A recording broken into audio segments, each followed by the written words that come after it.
This is the easiest super smelter for Minecraft Bedrock, and it's gonna smelt things up to 16 times faster, so settle in and let's build. Alright, this thing is actually extremely easy to build, and if you're concerned about the number of hoppers we're gonna be using, then I would recommend building an iron farm and then coming back to this tutorial to build this super smelter, because I promise you, it is well worth it. The first thing we're gonna do is grab our double chest and place down a double chest right here.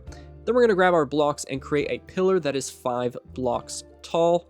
We're going to grab our stairs now and place down 2 stairs going over top of this chest.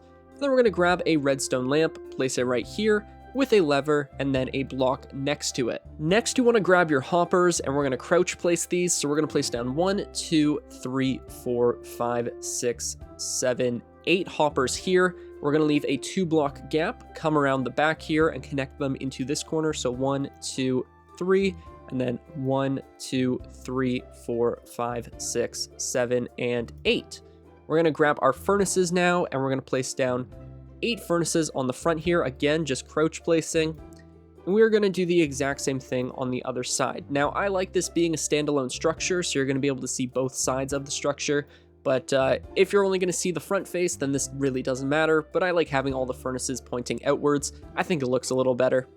We're then going to grab our hoppers again and place down hoppers running into the tops of each of these furnaces and the back of each of these furnaces, and we're going to do this for this other side as well. After placing down all of the hoppers, we're going to grab our building blocks now and place down a 2x2 of building blocks right here, and then 3 blocks across and 2 blocks right here.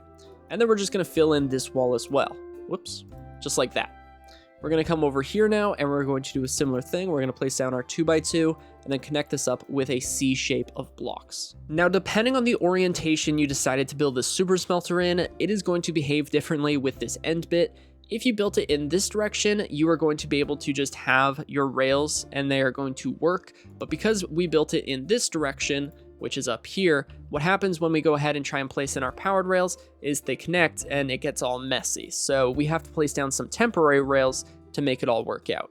So we're going to place down a powered rail right here, break this block, place down a temporary rail. We're going to do the same thing over here. We're going to place down a powered rail and then a regular rail.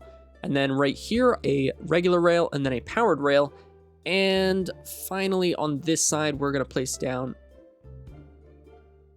we got to do this one first. So we're going to go ahead and grab our rails and place them as far as we can. Remove this powered rail, powered rail, temporary rail, powered rail. All right, and once you have all 4 of your powered rails on the edge here, we can go ahead and remove our temporary rails and place down cobblestone blocks or whatever building block you used. And to power these powered rails, we're going to use a redstone torch. We're going to come underneath of this powered rail right here, place down our redstone torch, and it's going to power both of these powered rails. Now these ones we don't want to be powered, we want them to be powered by the lever. So this is the on-off switch.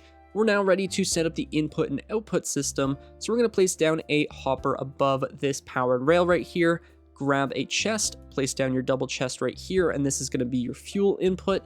Then we're going to place down a minecart chest right here and a minecart chest right here.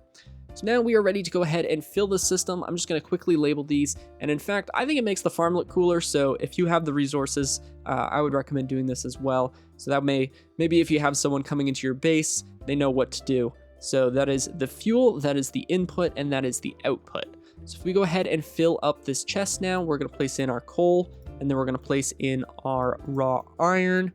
Again, you can smelt whatever you want. If you want to have multiple of these, you could have one with smokers, one with blast furnaces, and one with regular furnaces.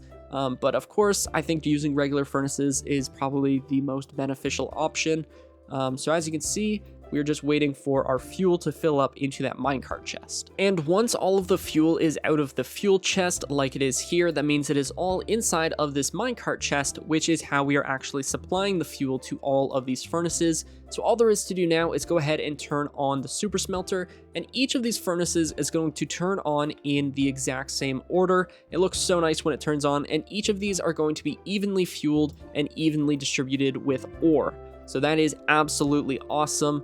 Whoops. And if we go ahead and check in the output chest, we're going to have groups of 16 coming in 2 at a time, or 1 at a time. Oh, yeah, of course. Okay, so as you can see, it's coming in groups of 16, basically consistently filling this chest. This is absolutely much faster than using just one furnace, and in fact, it is 16 times faster because there are 16 furnaces being used here. And after you have everything smelted, or once you're ready and like it's no longer distributing ore, because this thing definitely ran out of ore much quicker than it smelted things. So all you have to do is go ahead and turn off the super smelter. They're going to come around one final time, they're going to crash into this wall, and then they're going to be ready for your next input and output, your fuel, your ore, and then whatever you want to smelt. And yeah, actually, as soon as I finished recording that clip, all of the furnaces turned off in unison. And as you can see, they each have 10 coal and they have no ore. So everything was evenly distributed. Alright, that's going to do it for today's video. I hope you guys enjoyed this one. If you did, then be sure to subscribe and leave a like. My name is 1UpMC, and I will catch you in the next one. Also, I just want to apologize real quick. I'm always like super aware of these things, but I'm sure it doesn't really come across to most. But I'm getting over a cold, so my voice is a little raspier. So I feel like I sound weird, but I might sound completely normal. But yeah, alright, bye-bye.